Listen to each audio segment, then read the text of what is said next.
Hi,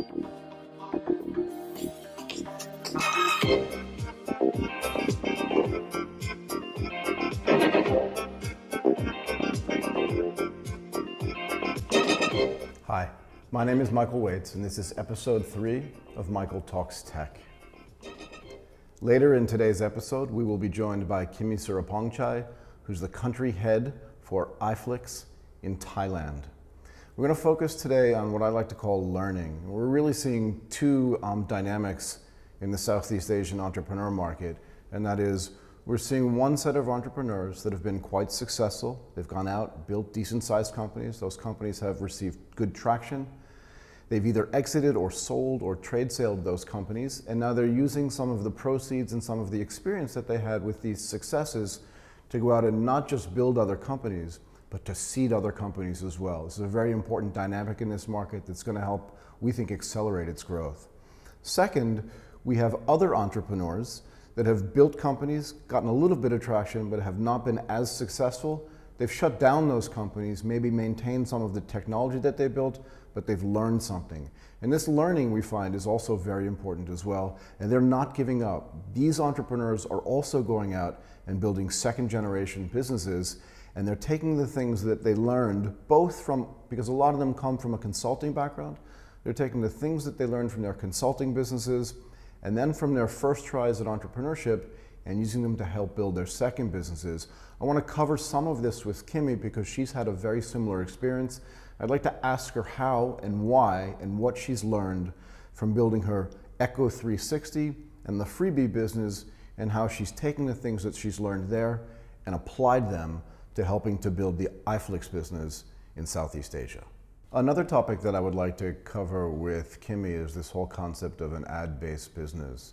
So while we've seen in Southeast Asia a literal explosion of e-commerce style businesses, again, mimicking what we'd seen as the development of the internet businesses in the United States and in Western Europe, here we're starting to see the development of ad-based businesses, and yet there has not been a successful one developed yet. So while the e-commerce businesses themselves are growing and growing quite rapidly, and other transactional businesses like book buying and movie buying have been quite successful, we've really yet to see a successful ad-based business. Now, conceptually, if you look at the phone market, which is the market that Kimmy was addressing initially, if you look at the phone market in the United States, the mobile phone market there, most of those businesses are post-paid businesses. So most clients will sign a 2-year contract, keep a phone for 2 years. They may upgrade the phone every year, but they're more likely to be on a 2-year upgrade cycle.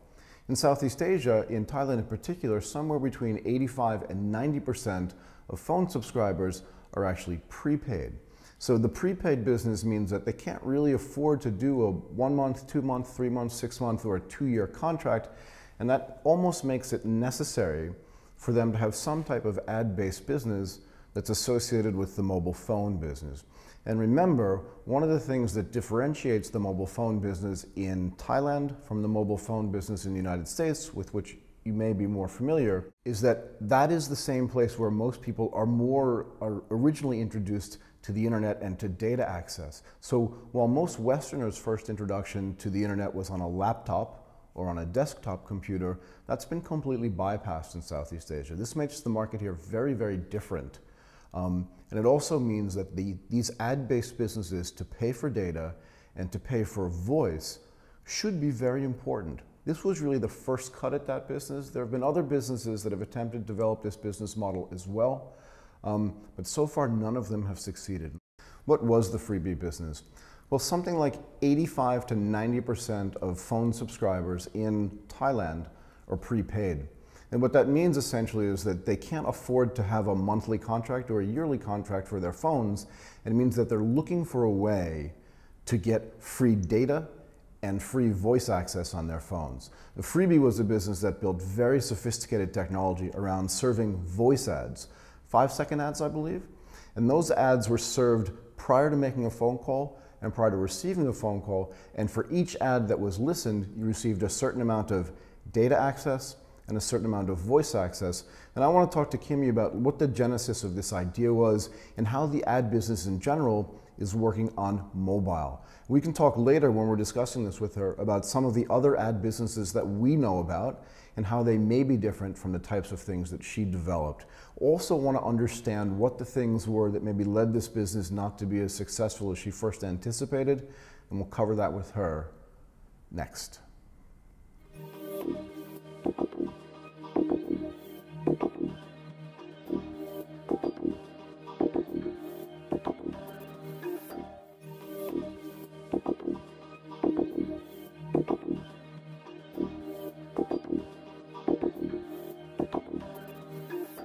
Hi, welcome back to Michael Talks Tech.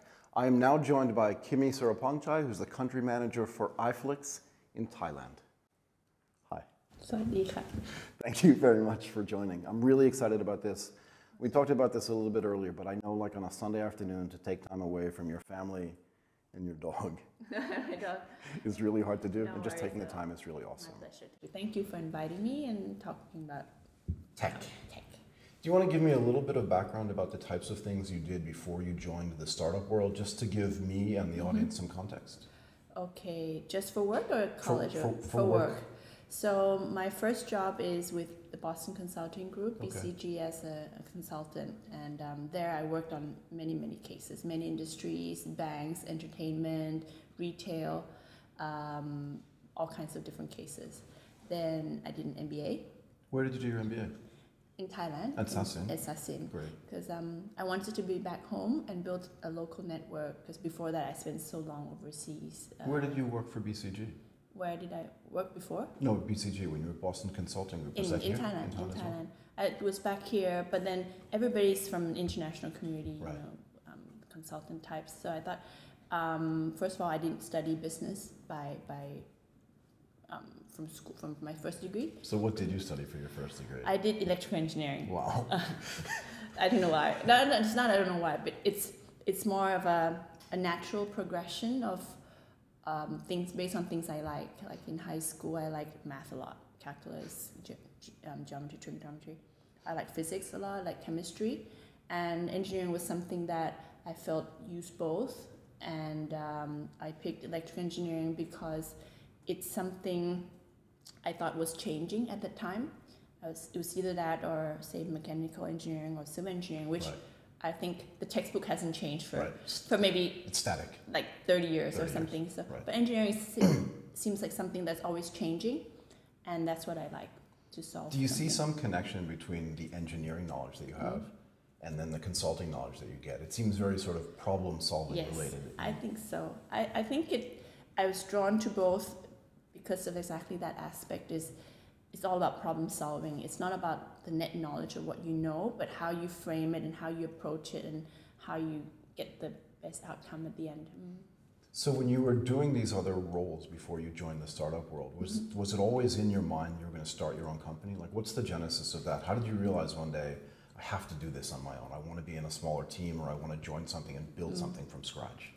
So after maybe about some years of consulting, going from case to case, I felt a little bit burnt out at one time. I know that feeling. And then so I took like a break for maybe six months to 12 months, I think. And then I was, some friends told me to start, a few friends asked me to do a few things with them, and I felt really liberated. And energized. Energized to be like in a small team, doing something new, thinking of something that nobody's done before. Right. And then that's when I started thinking about, maybe I'd be my own boss. And what was the background of those friends? Background of those friends, they were in family business. Okay. So they were more naturally risk averse than I was. Right. I was more from a consulting and very critical about every problem. So I tend to be more risk averse. So it took me a while before I became an entrepreneur and started really become addicted to it. Addicted to it. So do you want to talk a little bit about the Echo 360 business and maybe how you came up with the idea for the Freebie business? Okay. And maybe focusing on this difference between prepaid and postpaid. Yeah. Okay. So Freebie, I can't take full credit for it because it's introduced by another friend of mine, Bodh Gavinthon Thakon. He kind of came with the idea. He said he was talking to another friend and a lot of people seems to be running out of phone credits because, as you know, in Asia, in Thailand, 90% of the phone users are prepaid. Most of them fill up their phone bill like 3 to 4 times a month, a month. Oh. So the average phone bill in Thailand is about 200 baht, which is, I don't know, $6, and then they top up 3 to 4 times a week, each time $2 to $3. Oh, wow. It's I think it's a cash flow problem. Right. So there's always times when people can't make an outgoing call. And what people do in these cases is they call it shooting a missed call. So say I'm out of money, I'll dial you, but then I'll put down the phone before you can pick up. So it's like, missed call from Kimmy, you call me back. And that's how people save money when they're out of money. You don't get charged for the airtime. You don't get charged for the airtime. So we said, hey, there's all these people with the need to call more, and there's all these brands who maybe want to target these groups. So why don't we come up with an idea where people can earn their free calls by listening to a short ad that is targeted specifically for them. And that's the idea behind Freebie. And we spent like a year building the system, and then we launched maybe 2012. 2012. Yeah. So do you want to talk about what the growth trajectory of that business was, and maybe what types of ads as well? How long were the ads? And they served before? Sorry for so many questions, but they're served before the call? Before the call. So first, the subscriber needs to register. The reason we need to register is we get their profile, we get their age, their gender, roughly their location where they live, because they punch in their postcode. Got it. Their income. Okay. And once good data to target for advertisers. Yes. Yes, for sure. And then when they make a call, say I want to call you, they have my profile. I'll dial a prefix *115 followed by your number. Okay. It goes into our system. The system detects, Kimmy's calling. She's a woman. She's of a certain age. She lives in Bangkok. It might pick an ad, say a Unilever, Pantene, or a Dove ad. Okay. It plays for 15 seconds. 15 seconds. I can't skip it. So you can't skip it. You can't skip it, and only at the end the call gets connected, and then I get to talk for free for up to 2 minutes. There's also a feature where I can interact with the ad, saying, Kimmy, there's a buy one get one free for this shampoo. Would you like to get an SMS on this? And then yes, press 1.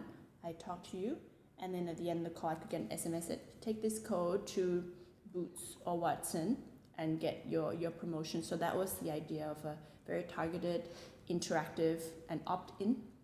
So it's not a blast where suddenly people, randomly yelling different promotion at you. Right. This is a service where people are prepared to put down this prefix. I know I'm going to get an ad. Right. I'm willing to listen, and I'll get something. So they don't consider this. I mean, I always thought about this business as like an anti-spam business when it was first explained to me. In other words, people are asking for it because they're opting in. They're opting in. Right. They're opting in because they have to put the prefix in it. And you asked about trajectory. Right. We were live for about 8 months. We had 250,000 subscribers. Wow. Every day, like about 10,000 people just calling and calling. Every day? Yeah. So it's about 300,000 monthly active users. Yeah. That's a lot. It's really active, but we give them a quota of no more than 3 per day. Really? Yes. And some people insist they keep trying to call. They want more. They said, some people would say, can I just listen to the ad and not call? I just want to know what you have to offer. Really? Yeah, it's quite interesting. So what happened at the end? So the business gets up to 250 or 300,000 active users. And then what happens? So 3 months after launch, there was the big protest in Bangkok, where 6 months, I think it was, something like 6-7 junction were closed, and basically advertising expenditure in Thailand went from +15 to -10. Oh, did it really? Over the course of 1 year, and that was really tough for new media to be fighting against that kind of. I understand. Tide.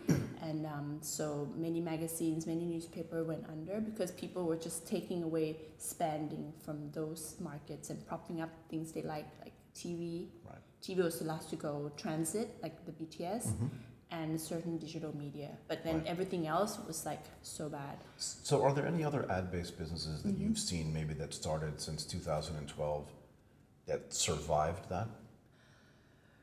in the startup space? Because I was kind of racking my brains to try to think of one or two that have, and I can't think of them here, but you probably know better than I do. There might be some, like the digital online is still going because there's no cost. But for Freebie, we have a huge cost base, which is the 250,000. It's both a blessing and a curse in the sense that you've got to maintain all the servers. That. Yes, right? And we promised the free call to them. So when we don't sell an ad and they make a free call, we still it was a huge cost base. So financially, we had to stop and we couldn't sustain the So how did that work? In other words, if no one was paying you to serve an ad, it's funded by Freebie. So you have to fund that yourself. So sometimes it could be they don't listen to ads every time. Sometimes it's market research. Did you hear about this ad? Have you heard about this brand? So we do some market research as well. And we sometimes we give them a joke. Sometimes we give them the weather. You still have to pay for that. Yes, correct. I understand. Yeah. So all this tech, if I remember correctly, you showed me one of the diagrams that you had for the tech. It seemed very complex. It is very complex, and we still have patent pending on the system. Right. And because it's something that's totally new that nobody's built before. Right. So what happens to that tech now? We are in the middle of, we're still pivoting. The founders and I are still pivoting to see if there are other revenue models. Oh, so the company itself has not stopped operating per se? The company still exists because we still own the BOI license and the patent, but just that Freebie as a service has stopped. It has. So what happened to the 250 or 300,000 So subscribers? we said, sorry, you can't do this anymore. You can dial that number, but it's not. Nobody complained because it's free service. If they were paying for it, and they'd be mad. So we were talking a little bit about ad-supported businesses and ad-run businesses, right? And that was essentially what Freebie was, serving the ad before the phone call. Yeah. And there was some problem because ad spending went down in the post 6 months after you started running the company. Do you think there's a place, though, still for a business based on advertising, whether it's in the mobile phone space or not? Yeah. Do you think that online? I think so. I think if you give consumer what they want when they want it and give them the information that they need. The other day, actually, it's funny you ask, I saw this app, this platform from Korea, where as you watch a soap opera, say a TV series, the actor or actress comes in with this really nice outfit, and people wonder like, where'd you get it? Right. So this app get a cue from the movie, and then like a unique noise which you can't hear, but the app hears, and you said, ding, ding, she's wearing this and this from this shop, buy now. He's wearing this and this, and buy. So that's like it's a TV prompted, advertising. So it's not even so it's not even a location-based advertising, which I want to talk about as well. It's like a situational-based. It's a situational based, but it's not intrusive either because it's not on the television. It's on your phone. So most people do multi-screen as they watch. For sure, you're doing this the whole time you're watching the show. So as you're watching, if somebody's wearing something nice or a car drives by or whatever, there's like a noise that you can't hear that prompts the app to present you with that thing, which is awesome, and like buy.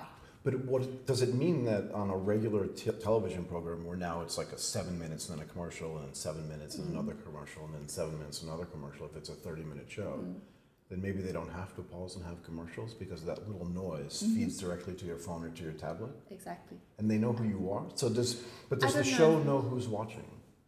Because remember, in the Freebie business, you have data on the person. Yes, we do have data. What age they are, what their location is, what kind of phone they're using. I'm sure this business, it can be done. Somebody was pitching it to me. Really? Yes. What, as a potential investor? Yes, as a potential investor. It's like, oh, you guys did Freebie. What do you think of this? And yeah. So do you invest as well? I do, but not in like tech yet. No, I know the one thing that you invested in. Yeah, I do some my friend's property. Right. But I like that actually. Still in the process of recovering personal equity right now. I'm going to write that down. Sorry. Still recovering personal equity. Correct. I know that feeling. Okay, do you want to talk a little bit about the iFlix business now? Yes. That's a nice shirt, by the way. Thank you. Can I get one? You can. And I want one of those stickers because I want to put it on the back of my laptop. For sure. I'll send it to you. And give me another one too, so I'll give it to my daughter. And it's like a watch. Yeah, or a watch. I can get one of those watches for free. Yes. Really? Yeah. I have to pay. And I own part of the production line, so. Oh, okay. Yeah, not a lot of people know that. Anyway, so can you talk about iFlix and the genesis of the iFlix business and like how they found you and what your role is? That's really. iFlix found me through LinkedIn, believe it or not.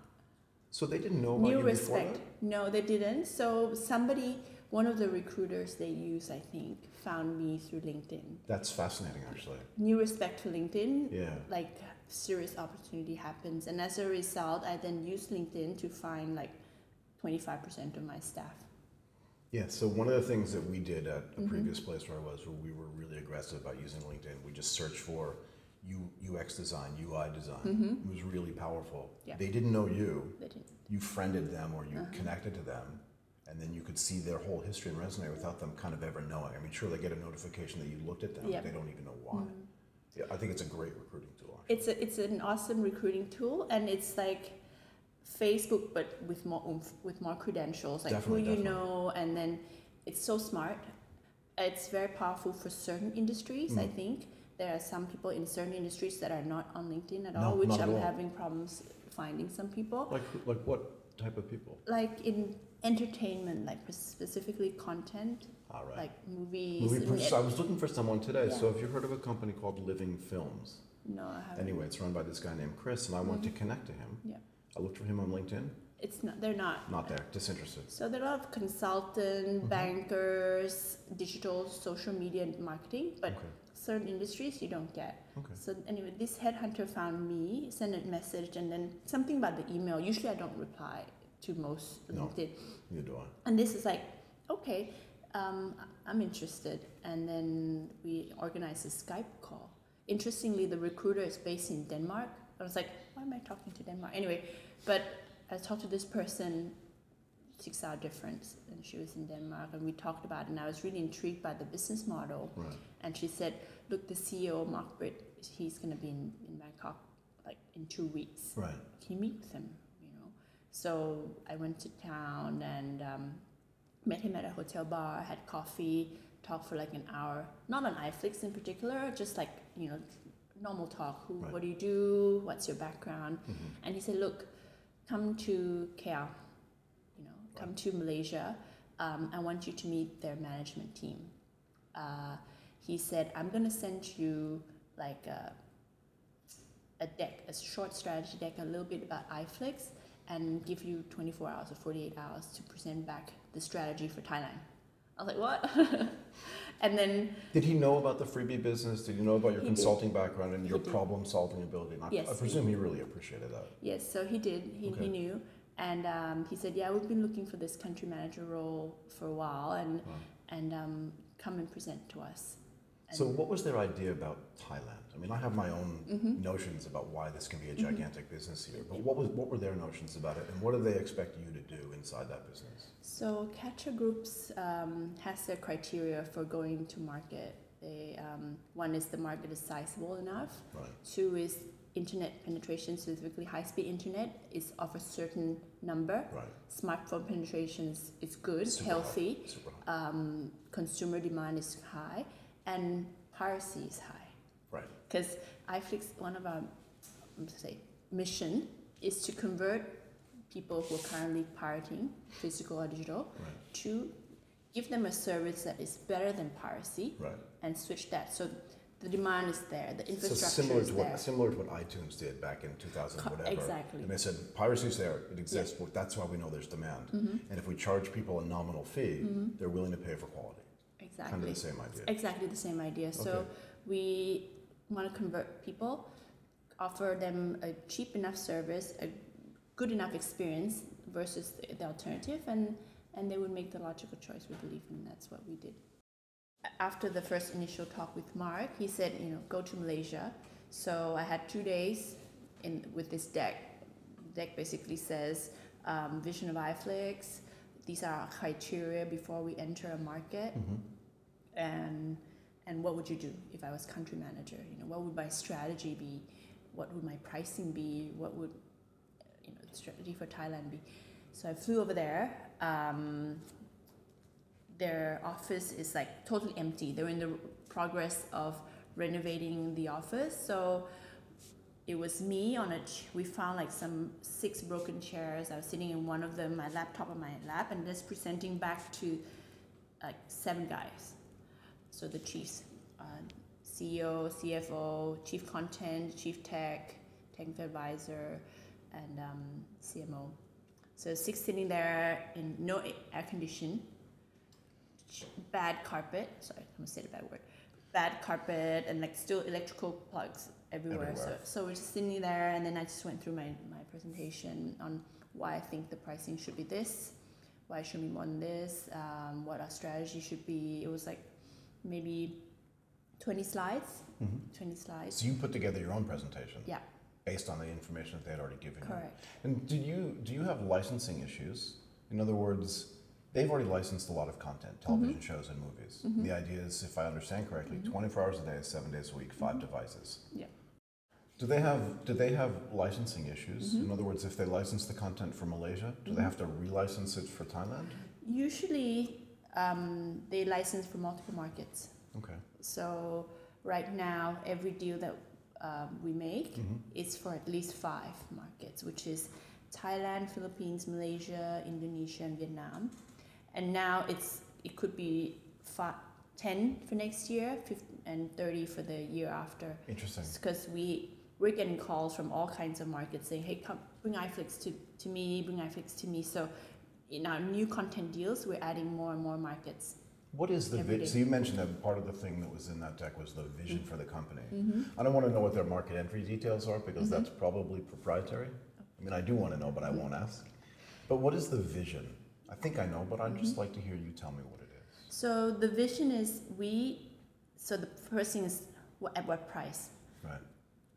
Do we set iFlix so that we are mass and not like a niche, only a few 100,000 people in Bangkok? We want to go like to millions of homes. Right. So I gave them a few pricing benchmarks to give it a sense of how much things cost in Thailand. So I said, okay, a movie ticket is about 150 baht, more now.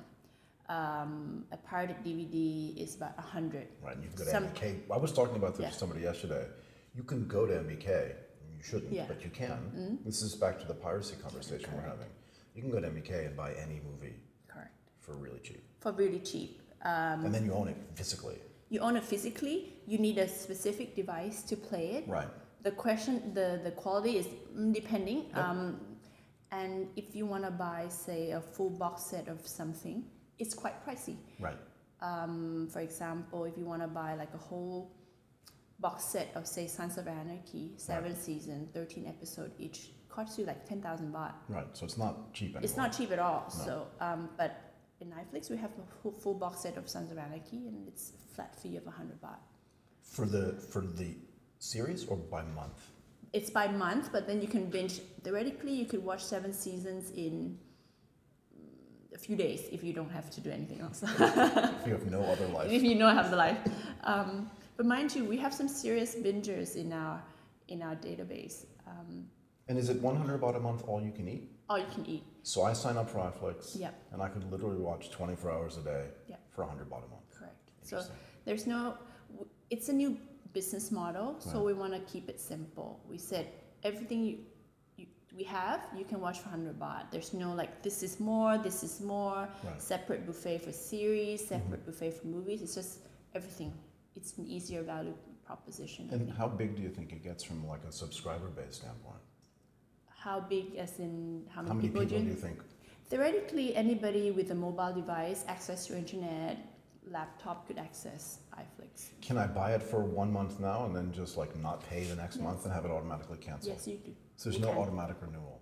You can opt, if you pay with a credit card, there's a recurring. Right. But if you want to go to, say, 7-Eleven or a convenience stores, you can pay. Right. Get a 1 month code. It expires. You can let it expire for a few days, and then you can go buy another code and then top up the next month. There's no strings attached. Interesting. So how long has it been launched in Thailand? We went live for everybody to sign up on 8th of September. A month and a half. And we're closing to 100,000. Very close. That's a month and a half. Yes. Correct. That's really fast, actually. It's people. It's really viral. Like the idea and the concept and the people. Right. They sign up pretty easy. Can you qualify like some of your usage statistics in the sense that are most people watching here, or are they watching here? They're watching here.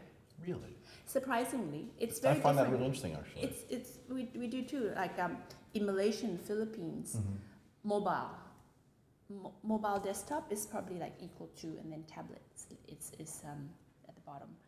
Wow. In Thailand, desktop, mobile, and tablet. Did that surprise you? It does surprise me a little bit, but yeah, but it's still good. All good. No, it's not bad. It just really surprised me. One of the things that I talk about a lot is this mobile penetration and smartphone penetration. Yeah. It's so high, right? But maybe it has to do with what we were talking about with the Freebie business. That here, you can sit it at home, either plug it into a cable or use your home wireless. But here you've got to pay for data, and since most of it's prepaid. That's right. And I think soon we'll have another really cool feature, which is playing offline, download now, play later, right. Which I think would really drive up the watching on the mobile devices. For sure, because you're sitting on a train, you definitely want to do this as opposed to playing some silly game. That's right. For sure. You have, most people have Wi-Fi at home, Wi-Fi at work. Right. And then they could download maybe 2 episodes and watch as they commute. Right, sitting on a bus or sitting on a train or sitting in a taxi. Or really bad traffic. Really bad traffic, exactly. Please don't do that when you're driving. You should just stop it. Like iFlix causes accidents, no. No, let's not do that. So how is the iFlix business different than the prime time business? Prime time or the old Hollywood business, because they're kind of the same, right? It's similar. I think I know why they have the different business model that way. So iFlix is a pure, what we call subscription video on demand, which is one price, and then you get everything for free. For prime time, from what I saw, is that they have a hybrid model. They have certain content that are newer that you have to pay extra for. Oh, okay. So movies especially have a very clear distribution model where the first people who gets it are cinemas, then it's cable, then it's pay-per-view, then it's DVD, SVOD. So we don't get movies that are just out in the cinemas like 6 months ago. Our movies are maybe upwards of 2 years. Oh, okay. For this pricing model. What Primetime has done is they went up the stream to a pay-per-view model where they give you slightly newer movies, but you have to pay extra. Okay. So they're just removing the necessity for you to go to the movie theater, essentially. Correct. Right, so they get it soon after the movie comes out. That's right. So, and I think it serves people have different needs for sure. So we're more series focused than movies focused. More television focused. More television focused. Okay. And we have a lot more breadth of content. So we've signed up maybe 50 different studios and distributors. Wow. We have about 1,000 titles of movies, 1,500 titles of series, a lot more series than what Primetime has. Do you not dub them, but do you subtitle them, or is it all in the native language? You do subtitle them all? Subtitle, we have English subtitles, Thai subtitles, Chinese Bahasa. Wow. And where does most of the content come from? Right now, a lot of Hollywood and Korean. And Korean's really popular. Oh, it's very hot. Korean movies, Korean series, and then slowly we're adding more Thai to the mix. Oh, interesting. That's what we do with the local team, is Thai movies, Thai content. How big is the team here? I wanted to ask you earlier, but I just neglected to do it. Still quite small, it's 24. That's a good sized team though. It's I came on board in March, so 6 months ago, and we grew from 3 people in the first month to 24. So we just launched a month and a half ago. Malaysia and Philippines launched maybe 4 months ago. Okay, so not that long ago. Not that long ago, it's pretty new. And combined, the 3 countries, we reached 500,000 subscribers already. Wow. 300,000 people have signed up to the service. Very impressive. And in terms of the goal, as a group, we're thinking in 3 years, 20 million is the group goal for ASEAN. For all of ASEAN? Yeah. Yeah, I mean, it feels really attainable, actually. I know, it does, isn't it? It doesn't feel that bad. What is that, like 4 million, 3.5 million people in each country? Yeah, so in Thailand, for example, Mark, our CEO, set me what he calls a BHAG goal. big, hairy, audacious goal. Yeah. So something that's big, that's kind of scary, but it's kind of like in your radar. So next year we're talking like a few million subscribers for Thailand. So again, if I understand the business model, it's really straightforward. So I sign up, I give you what, an email address? Your name, email, just so we know what we call you in email. Right. Name, email, and then you set a password. Right. First 30 days on us. Right. Because the service is very new. People, I don't think they'll be asking too much if we ask for more detail, like what's your credit card, what's your phone number. Just try it. 30 days, no strings attached. You like it, you pay. If not, then we won't hold against you. Right. How do you verify? Do you verify against fraud? In other words, if you're not taking any data at the beginning, I guess once people sign up officially, they have to give more information? When they sign up officially, we might do more mobile verification later, but right now we just want to have as little barrier as possible and try the service and see that we're different. So is it really as easy as just signing up and then just clicking on something and watching it? Correct. And does it stream, or is it like sitting on a database somewhere where it's already cached or downloaded? It streams from our server in Singapore. In Singapore. But we have local CDNs here as well. So the more people use it locally, it caches here too. So got it. It gets faster and faster. So who do you see as your biggest competition for content? For content? Right, for content. In other words, if I say, do I want to watch it on iFlix? Do I want to watch it on, television? Do I want to go to the movies? Who's the biggest competition? In other words, who loses if you win? I think I don't know if there are any losers, because each player, like cinema or free TV or cable TV, have a very different offering, which we don't compete directly against. Okay. So, for example, free TV and cable, they have news, they have live sports, they have things which we don't compete against. Right. Cinema has recency factor of movies that we don't have. We have more of the choice. People can choose when they want to watch it. Right. I wake up at 2 in the morning, I have nothing to do, I play a few episodes and then go back to sleep. So it's more of an additional. And also consumer, every generation, watches more entertainment. Every generation. They do that, don't they? So our parents, they would have only TV and radio, VCR or radio. And now we have DVDs and we have YouTube. The kids nowadays, they watch something and they're still watching YouTube, and then so the consumption maybe triples every generation. It's really true. Like we had one television in my house when I was a kid, and my daughter now just watches YouTube 24 hours a day, 7 days a week. So I think the pie is growing so quickly that I don't know there'll be any losers per se. Right. So for example, Netflix in the last 4 years, they probably got 20 million subscribers additional. Right. But then if you combine all the cable in America, it didn't go down by 20. Not really. It's just kind of flat, which goes to show that it didn't eat into the cable like they say it would. Right. What is cable penetration like in Thailand? I don't know anything about that. It's not a lot, but then what we have here is what they call like the satellite model, which is about 50% of the market. You know, PSI and CTH. No. And then you have True Vision, which is what I have at home. So paid TV in Thailand is probably about 70%, and then free TV is about 30%. Do you have any idea what the subscriber base is for paid television in Thailand? I don't know either. If you don't know, it's fine. I'm just curious. Sure, because I think it gives a window onto what the paid subscriber base for iFlix could be as well. So there's paid TV, there's free TV, but then don't forget there's also people going out to physically buy pirated DVDs, for example, and that's something that's outside the television as well. And I know people that do that, and I don't want to go with them when they buy it. It makes me nervous. And studios, the reason we want to combat piracy is we want to make sure that people who are creating this great content are fairly compensated for their creative work that they do, and iFlix we hope to be that answer. Yeah, I have a very strong view on this.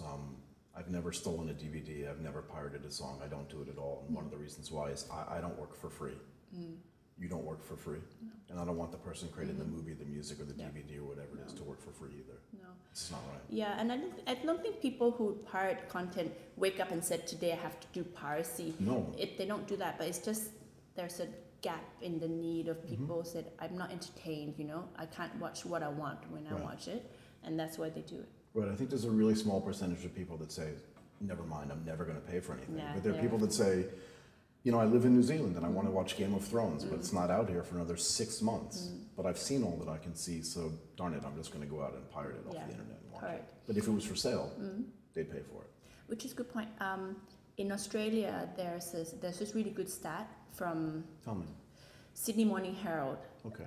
They said 6 months after the launch of Stan, Netflix, and Presto, which is an online movie subscription. What was that term you used? SVOD, subscription video on demand. Got it. Okay. So video on demand has many different models. Subscription video on demand is one where you pay a monthly fee and you can watch anything. Right. You have also TVOD, which is pay-per-view. It's like an Apple TV. Right. Then you also have something called AVOD, which is ad supported. So they did a research in Australia where 6 months after the launch of these three players, digital piracy went down by 25%. That's amazing. Which not is not a surprise though. It's not a surprise, but it's amazing. It's huge. And and that goes to show that if you offer them a better alternative, that's not so expensive, they would change. And we know this, right? Because we've seen this with the iTunes business in the United States when it came to music. Exactly. People would stop using the App Store or any similar service because they're happy to pay 99 cents for a song. It's not that expensive, and the distribution mechanism is simple. It is. Which is why your distribution mechanism is simple as well. Literally pay 100 baht. Pay 100 baht. Press a button. Press a button. One account. You can log up to 5 devices. So my household, I have 3 devices: mobile, tablet, and laptop. So and my husband. I was gonna say one for you, one for your husband, one for the dog. One for the dog. Dog has an iPad. He has the iPad. My husband has a phone and a laptop. Right. And we can stream 2 separate streams simultaneously. Really? So you can log in and watch whatever you want to watch, and the dog can log in and watch. Correct. He can watch Peppa Pig, and I'm watching Sons of Anarchy. Wow. Simultaneously. Is he clapping along? Let's just get back to subscriber base. I keep thinking about 20 million people. There's 70 million people approximately in Thailand, 270 million people in Indonesia. What is it? Almost 100 million in Vietnam, 100 million in the Philippines. I think the region is about 600 million. 600 and something million 600 and something million. Do you think 20 is big enough? I don't know. You're going to increase my target. I'm increasing your target in Thailand, at least to maybe 10. I don't know. I mean, I'm not saying that. But do you understand? I think it could be really huge if it works, and it's cheap.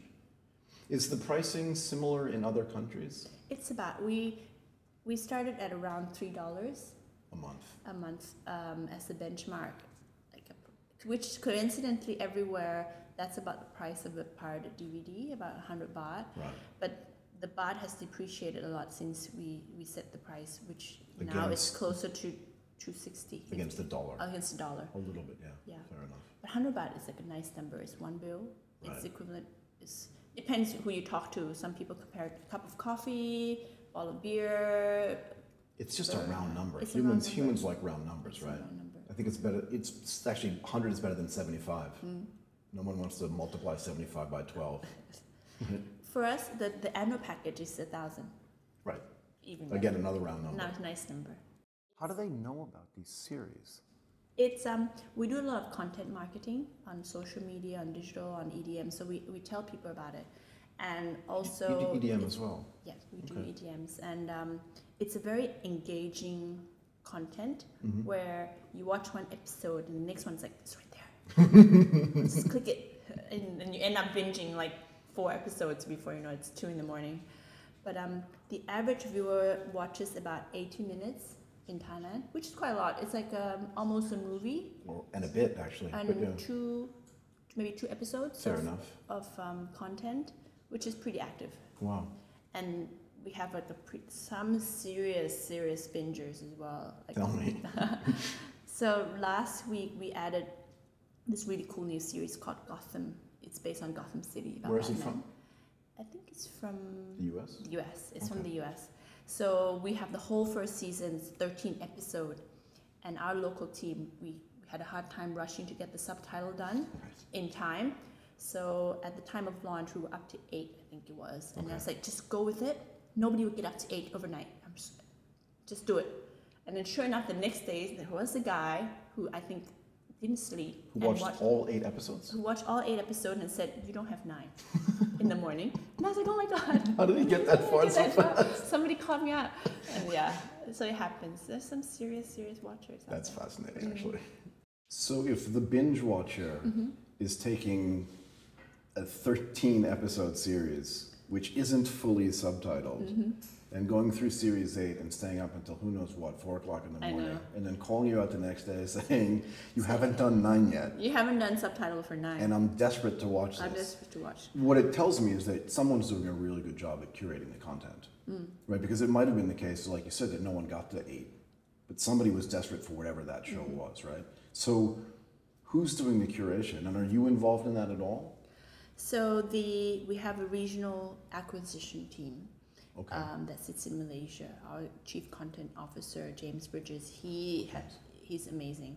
He goes to Cannes. He has a great relationship with the studios. A lot of the studios are in our board of advisors. Right, which is great. So, which is great. Which is why we were able to sign up, like, I think latest count is 50 distributors and studios from Hollywood to Europe and in Asia. Is it the case? Because I don't know what your content deals are like, and I don't know what your how much you pay them. But at $100 a month, and at similar prices maybe throughout the region, I'm just guessing. Is it the case that when you go to the content developers in the United States, in these 50 studios, and say, we'd like to license your content for Thailand or for Malaysia or just for ASEAN, do they kind of think like, yeah, look, you can just have it because no one's going to watch it anyway, and we've never even considered developing our series business out there?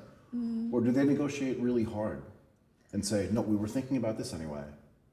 It's a bit of both, depending on the studios. Right. Mind you, Asia is a pretty voracious creature.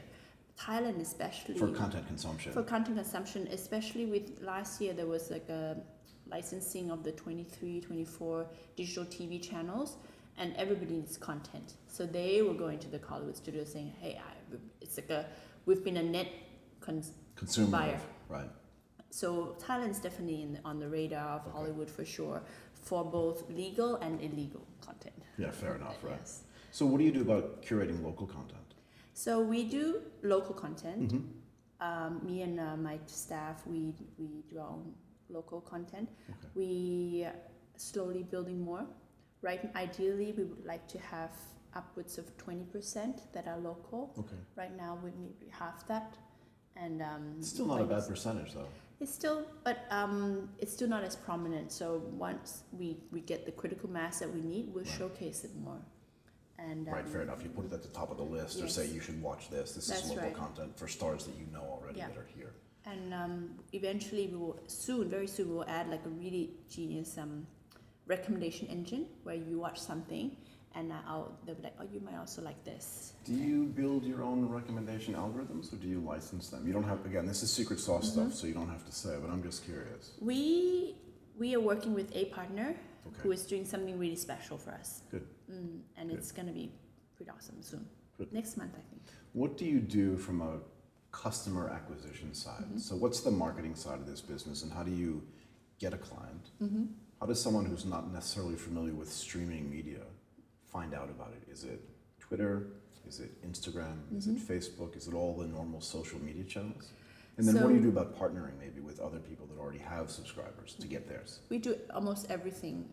Initially, because we're a digital product, we don't need to be physically out there for somebody to buy per se. But we started on the digital realm, Facebook, social media. We do a lot of digital, do a lot of search. Say somebody's like watching a movie online, search a name of a series, for example. So you search the name of a series, you buy AdWords around Gotham. And then serve them something that says watch on Netflix. So we do a lot of digital, very data driven. We're very serious about our acquisition. We also do a lot of celebrity led PR. Okay. How does that work though? So I noticed that actually. The Mr. Robot guy was doing some PR for you. Yeah, so he Rami Malek, he's the leading actor. So the studio got him to do like a shout out because Asia has been doing really well in terms of Mr. Robot, especially Thailand. Right. I think of the 3 markets, Thailand is the largest watcher of Mr. Robot. That's insane. It's insane. That's insane. Yeah, it's like we did a hoodie giveaway. Facebook exploded. That's why you were wearing that. Yes, that's right. So because people like just, oh my God, I want all the merchandise, everything, and yeah. So how else do you do the client acquisition? That's right. So in addition to our own PR, digital, data-driven, We also work closely with a lot of business to do our B2B2C acquisition. Right, so you don't go directly to clients, you go through them to through their them clients. who they already have like a big subscriber base. Maybe it could be telco, it could be banks, it could be credit card issuers, anybody, retailers, for example. But what's in it for them, though? So iFlix could be part of the loyalty program. For example, we could offer certain bundles. For example, if telco, they want video is a very data hungry service. Right. So it could be pushing subscribers to upsell and said upgrade your data package. Right, so you can watch iFlix on your thing. And then they buy iFlix to give to, and it's like a part of a bundle with telcos. Right, because if I'm watching on my tablet or if I'm watching on my phone, by definition I'm using my 4G or my LTE data. Will be. So even if I'm prepaid, it still means I have to buy more data. So it's a beautiful business for a telco. But even for a bank, if their credit card issues on their loyalty program, they've got so much of these loyalty points sitting on their balance sheet. This is an amazing way to get it off their balance sheet as well, just from a pure finance perspective. Yes, so it's also good for their image. Banks are traditionally very Conservative and dull. So iFlix is something like movies, series, very new, bright red, and they'll be like, it's a good marketing tool for them as well. And how has that been going? Working slowly. We're soon, within the next few months, we'll announce some partnerships with some people. I'm really curious though, because like you said, these businesses are so dull, and the people that run them are kind of the previous generation. Like some of them might even be older than I am. Right, and to go, yes, that old. I saw that. No, but when you go to them, I'm just curious, like what they're thinking when somebody from iFlix comes in, right? Because I saw that picture of your whole team in a business suit, but you're not always in business suits. No, that was like to make fun of Mr. Robot. So Mr. Robot is very, hacker and not keeping, but they're evil. Bad guys in the movie. It's Evil Corp, so it's people in suits. So we were trying to dress up as Evil Corp. Evil Corp. I used to work there. I used to work at Evil Corp. Yeah. So it depends. Now the people, when we see them, usually they don't know. It's very hard to explain. So we just give them, say, hey, look, just go try it. Right. Go have a look at it, and then it changes their minds. And sometimes their kids would be talking about it. I was going to say, I bet they go home, give it to their 14-year-old daughter, and say, what do you think of this? Yeah. And they go, Mom, it's amazing. And it's not as difficult as they think it is. No, it seems really hard for them, but it's actually not that hard. So my father is now on iFlix. He has his iPad and he has a Google Chromecast to his TV, and then he casts it up and he's like loving it. And he probably feels like, awesome. Kimmy, come here, watch this. Like a Chromecast. I know. Yeah, so the other day there was just a tweet saying, I told my dad that there's this cool legal service online, available to watch movies, and my dad said, is it iFlix? And I already have it.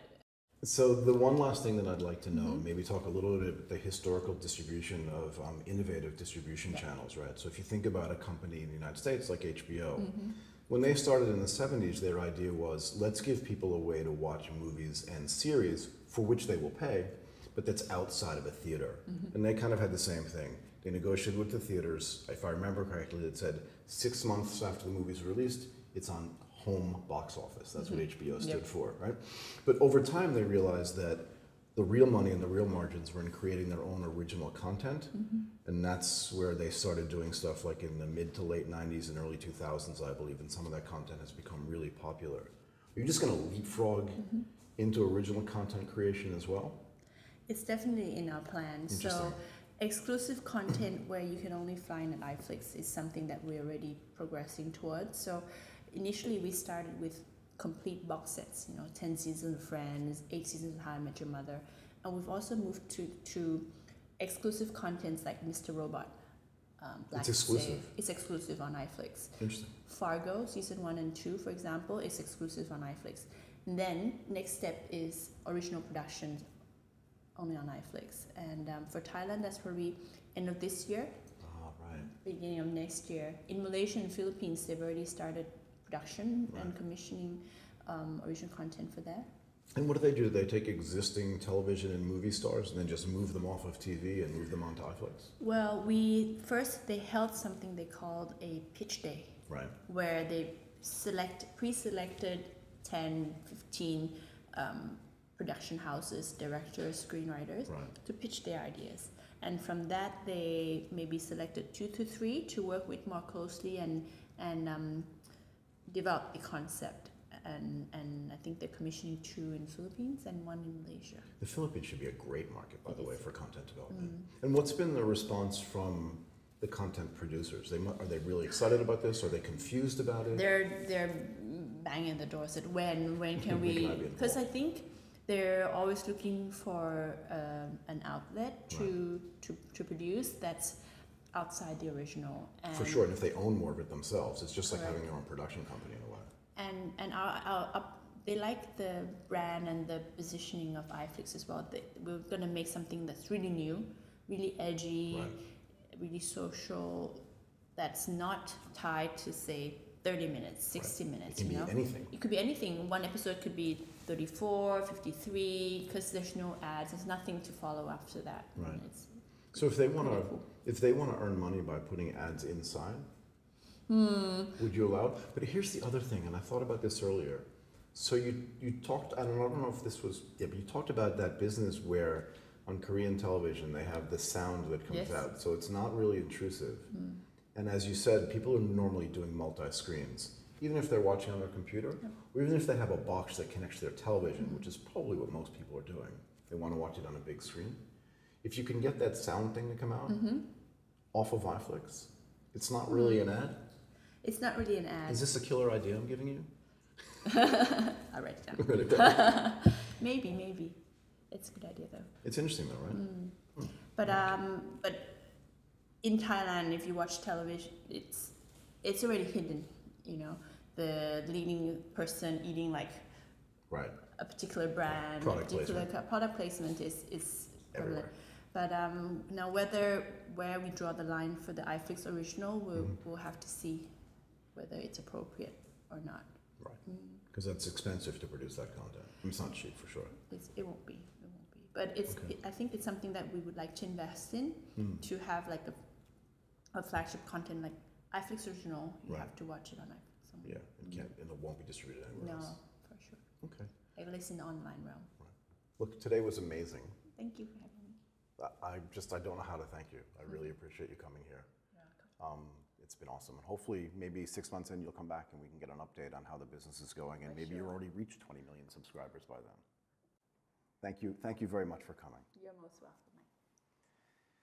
So I'd like to thank Kimmy Surapongchai, the country manager for iFlix, for coming to talk to Metaliq Media today, and thank her for participating in Michael Talks Tech.